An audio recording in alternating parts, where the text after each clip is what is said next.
ओम नमः शिवाय मंत्र जपिबा द्वारा कौन होइथाय? मंत्र जपिबा एमिति एक उपाय जहा द्वारा समस्त मनस्कामना पूर्ण होइथाय। शास्त्र रे मंत्र को बहुत शक्तिशाली एवं चमत्कारी बोली कुहा जायछि। ओम नमः शिवाय मंत्र जपिबा द्वारा कौन लाभ होइथाय आसंतु जानिबा।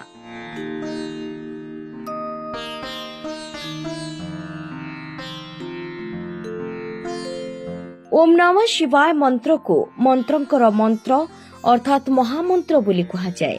एहाकु जपिबा द्वारा मानसिक शांति सहित आपणकर समस्त मनस्कामना मध्य पूर्ण होइथाय।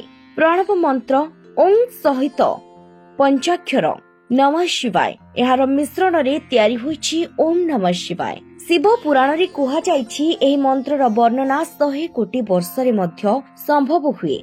ओम नमः शिवाय एही मंत्रर अर्थ हेउछि आत्मा, घृणा, तृष्णा, स्वार्थ, लोभ, ईर्षा, काम, क्रोध, मोह, मद एवं मायारू निवृत्त हेबा एवं प्रेम और आनंद रे परिपूर्ण होई सानिध्य प्राप्त करिबा अर्थात आत्मा सह परमात्मार मिलन। वेद पुराण रे एही मंत्र जप करिबार कोनोसी सठिक समय निर्धारित नाही। जेतेबेले चाहिबे जपि पारिबे। एही मंत्र प्रतिदिन रुद्राक्ष माला धरी जपिबा उचित। एही मंत्र अति कम रे प्रतिदिन 108 थर जपिबा उचित। सबु बेले पूर्व किंबा उत्तर दिग को मुह करी जपिबा उचित।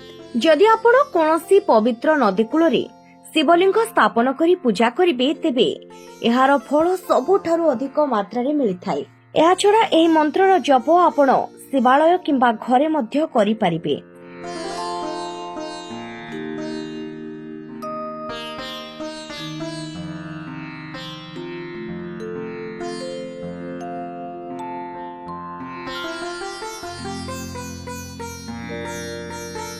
एही मंत्र को सबु बेले जोग मुद्रा रे करिबा उचित। मंत्र जपिबार नियम पंडित मानक ठारू प्राप्त करिबा उचित। एहा द्वारा मंत्र जप अधिक मंगलकारी होइथाय।